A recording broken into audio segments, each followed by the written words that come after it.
Hit TV YouTube channels లో మీ వ్యాపార ప్రకటనలకు మరియు ప్రమోషనల్ ఇంటర్వ్యూస్ కోసం వెంటనే సంప్రదించండి.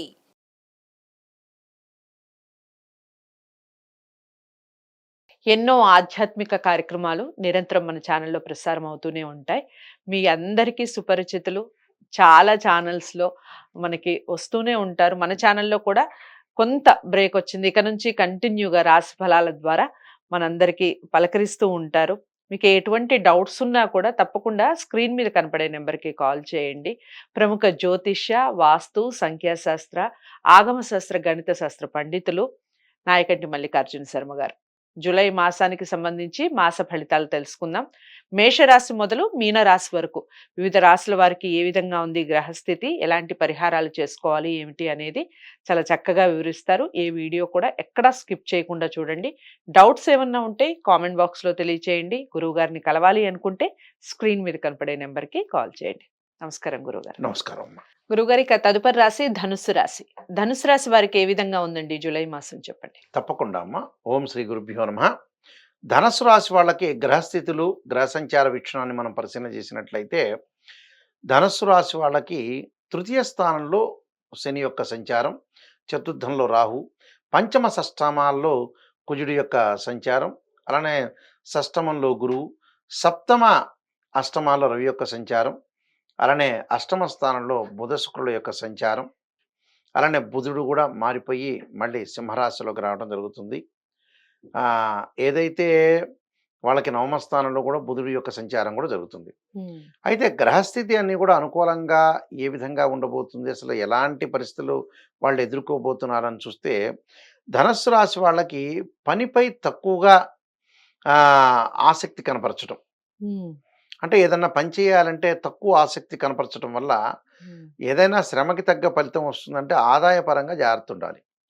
అధికారుల యొక్క ఆగ్రహానికి గురి కావటం, అధికారుల ఒత్తిడి, అంటే ఏదైనా సరే ఆలోచన చేసేటప్పుడు వీళ్ళు చాలా జాగ్రత్తగా ఉండాలి, పనిపై దృష్టి పెట్టాలి. అంటే ఉద్యోగానికి కష్టకాలం అని చెప్పుకోవచ్చు. అది నెగిటివ్ అయినా పాజిటివ్ అయినా ఉన్న రిజల్ట్స్ చెప్పాలి. ఈ మధ్య కాలంలో చాలా మంది కూడా పాజిటివ్ మీద ఉన్నంత ప్రేమ నెగిటివ్ మీద ఉండదు. ఎందుకంటే నెగిటివ్ అనేది కూడా చాలా ఇంపార్టెంట్. అవును, అది తొలగించుకుంటే తొలగించుకోవాలి. చాలా సందర్భాల్లో అక్కినేని నాగేశ్వరరావు గారు చెప్తారు, స్త్రీయ లోపం పెరుగుట పెద్ద విద్య, లోపమెరిగిన వాడే పూర్ణుడవుతాట. అంటే ఆ పెద్దలన్న మాటను అక్కినేని నాగేశ్వరరావు పదే పదే రిపీట్ చేశాడు. అంటే మనం ఏదైతే తప్పు చేస్తున్నామో దాన్ని సవరణ చేసుకొని ముందుకెళ్తే వారు స్థితప్రజ్ఞుడు అని అర్థం. అంటే అతను డెవలప్మెంట్ అవుతాడు అని అర్థం. అలానే వీళ్ళు నెమరేసుకోవాలి.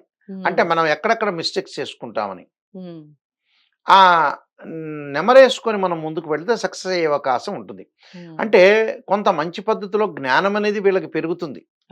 జ్ఞానం పెరుగుతుంది, నెమరేసుకొని ముందుకు వెళ్ళాలి, ఆలోచన సరళిలో మార్పు చెందాలి. అలానే కొంత తోబుట్టలతోటి అనవసరమైన ఖర్చులు చేసే అవకాశాలు ఉంటాయి. అంటే అన్నదమ్ముల మధ్యలో సఖ్యత పెరగటం మంచిదే, కానీ అనవసరంగా ఇద్దరు కూడా ఖర్చులు చేసుకుంటే అవసరాలు తీరవు కదా. అలాంటి విషయాల్లో జాగ్రత్త ఉండాలి. అలానే ప్రతి విషయంలో కూడా ప్రేమించటంలో ప్రయత్నాలు సఫలీకృతం అవుతాయి. ప్రేమికులకు కూడా వివాహ సంబంధాలు కుదిరే అవకాశాలు మెండుగా ఉంటాయి వీళ్ళకి. కానీ ఆర్థిక పరంగా కొంత ఆదాయంలో లోటు బడ్జెట్ అనేది ఒకటి ఉంటుంది. అంటే అనవసరమైన విషయాలకు 35% డబ్బులు ఖర్చు చేస్తారు వీళ్ళు. అలాంటివి డబ్బులు ఖర్చు చేయకుండా సహనంగా ఉండాలి. వృత్తిపరంగా కూడా సహనంగా ఉండటం అనేది చాలా మంచిది. అంటే ఖర్చులు పెరుగుతుంటుంది, అంటే ఆధ్యాత్మిక చింతన బాగా పెరుగుతుంది, కానీ తీర్థయాత్రలు, పుణ్యక్షేత్రాలు అన్నీ తిరిగే అవకాశాలు ఉన్నాయి. కానీ ఆదాయానికి కొద్దిగా గండిపడే అవకాశం ఉంది. అంటే ఆదాయం పెరుగుతుంది వీళ్ళకి, అంటే ఇంక్రీజ్ అవుతూ ఉంటుంది, కానీ ఎక్స్పెండిచర్స్ అనేవి పెరుగుతూ ఉంటాయి. అంటే ఒక ఇంక్రీజ్ ఒక డిక్రీజ్ రెండు సమాంతరంగా ప్యారలల్గా వచ్చే అవకాశం ఒకటి ఉంటుంది. కాబట్టి డబ్బులు ఎక్కడ ఖర్చు పెట్టుకుంటున్నారో జాగ్రత్త ఉండాలి. ఏ వ్యాపారం కూడా ఉన్న వ్యాపారాన్ని జాగ్రత్త చేసుకోవాలి, కానీ నూతన వ్యాపారాలు జూలై మాసంలో వద్దు. అంటే సుస్పష్టంగా అంటారు. అంటే జాగ్రత్తగా ఆలోచన చేసి ముందుకు వెళ్ళాలి. అంటే మనకి జాతక పరంగా గ్రహస్థితి అనుకూలంగా లేపినప్పుడు మనం జాగ్రత్త పడాలి. బయాలజికల్ ప్రాసెస్ ప్రకారంగా మనది కానప్పుడు మనం ముడుచుకొని కూర్చోవాలంటారు చూసారా, అలాగా కాలం అనేది మనతో సంబంధ బాంధవ్యం లేనప్పుడు కాలం అనుకూలంగా కాలం లేనప్పుడు అనుకూలంగా లేనప్పుడు మనం ప్రశాంతంగా ఉండాలి, జాగ్రత్త పడాలి. జాగ్రత్తగా ఉండాలి. అంటే రెచ్చిపోయే అవకాశాలు ఉండకూడదు అని అర్థం. రైట్. ఎందుకంటే ఈ మన అదే బయాలజికల్ ప్రాసెస్.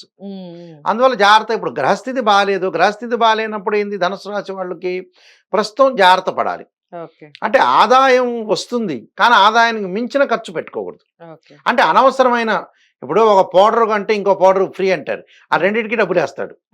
అవును. అలా చూసుకోకూడదు, అలా వెళ్ళకూడదు. కానీ మ్మ్. జాగ్రత్త పడాలి. విద్యార్థులకు కొద్దిగా ఏకాగ్రత కోల్పోకూడదు, వ్యాపకాలను తగ్గించుకోవాలి, ఏకాగ్రతలో ముందుకు వెళ్ళాలి. ఓకే. స్త్రీలకు మంచి కాలం. స్త్రీలకు విషయాలు, అనేక విషయాలు కూడా వాళ్ళకి జ్ఞానం పెరిగే అవకాశం ఎక్కువ ఉంటుంది. జ్ఞాపక శక్తి పెరగటం ఒకటి, జ్ఞానం ఒకటి, వాహనాలు కొనుగోలు చేయటం, అలా దాంతోపాటు ఒక మంచి విషయాలు కూడా ఉన్నాయి. ఇళ్లను కొనుగోలు చేస్తారు, వీళ్ళు ఓకే. ఇంటిని కొనుగోలు చేస్తారు. ఆ ఖర్చులో ఖర్చు, సో ఇది మంచి ఖర్చు. మంచి ఖర్చు. కానీ బిల్డర్స్ తోటి వాళ్ళతో కొన్ని డిస్ప్యూట్స్ వస్తుంటాయి. ఓకే. ఆ విషయాల్లో మటుకు 10 మందిని ఆలోచన చేసి ముందుకు వెళ్తే చాలు. విదేశాలకు వెళ్ళడానికి కొన్ని అడ్డుపడుతూ ఉంటాయి. ఆ విషయంలో కొద్దిగా జాగ్రత్త ఉండాలి, ఆరోగ్యపరంగా శ్రద్ధ వహించాలమ్మా. ఓకే. చాలా చక్కటి విషయాలు చెప్పారు. ఇక పరిహారాలు చెప్పండి గురువు గారు ధనుసు రాశి వారికి. ధనస్సు రాశి వాళ్ళు వచ్చేటప్పుడు దత్తాత్రేయ స్వామి యొక్క పారణం. అంటే దేవానాంచ ఋషీనాంచ గురుకాంచన సన్నిభం బుద్ధిమతం త్రిలోకేశం తమ్ నమామి బృహస్పతి. ఆ మంత్రాన్ని చంద్రుడి యొక్క ఆరాధన చేయాలి. అంటే క్షీరపుత్రాయుధి అమృతత్వాయుధీమే తన్నో చంద్ర ప్రచోదయాత్ అనే మంత్రాన్ని చంద్రుడి యొక్క ఆరాధన చేయాలి. ఈ ఆరాధన చేయటం వల్ల అనుకూలంగా ప్రయత్నాలు జరిగే అవకాశం ఉంటుంది. ఖచ్చితంగా మార్పులు జరిగే అవకాశం ఉంటుంది. సహనంగా, ప్రశాంతంగా, గురువు గారు నెగిటివ్ చెప్పాడు అనుకోకుండా ఆ నెగిటివ్ లోనే పాజిటివ్ ఉంటుంది, జాగ్రత్త పడాలి. పాజిటివ్ చెప్పామనుకోండి, నిజాన్ని చెప్తే కూడా చెప్పారు పాజిటివ్ కొన్ని ప్రతి జాతకంలో కూడా పాజిటివ్ ఉంటుంది, నెగిటివ్ ఉంటుంది. ఆ నెగిటివ్ చెప్పారనేది ఆలోచన చేయకూడదు. ఆ నెగిటివ్ లోంచే మనం పాజిటివ్ రప్పిస్తే నెంబర్ 1 సూపర్ స్టార్లు అవుతారు. అది అమ్మా. సో చాలా బాగా చెప్పారు. ధనుసు రాశి వారికి బాగానే ఉందండి. మిశ్రమ ఫలితాలు ఉన్నప్పటికీ కొన్ని విషయాల్లో, అటు ఆరోగ్య విషయంలో కానివ్వండి, ఆచితూచి అడుగులు వేయటంలో, ముఖ్యంగా వ్యాపార విషయాల్లో, కొత్త వ్యాపారాలు ప్రారంభించడంలో ఇలాంటివి కొన్ని జాగ్రత్తలు చెప్పారు. అవి పాటించండి. పరిహారాలు చెప్పారు, దానికి సంబంధించి ఎలాంటి పరిహారాలు చేసుకుంటే శుభ ఫలితాలు ఉంటాయని. ఆ పరిహారాలు చేసుకుంటూనే వ్యక్తిగత జాతకాలని పరిశీలించుకోండి. వ్యక్తిగత జాతకాలని పరిశీలించుకొని దానికి తగ్గ పరిహారాలు చేసుకుంటే 100% రిజల్ట్ ఉంటుంది. మనకి మనసు ప్రశాంతంగా ఉంటుంది. వ్యక్తిగత జాతకాలని పరిశీలించుకోవడానికి స్క్రీన్ మీద కనపడే నెంబర్కి కాల్ చేయండి.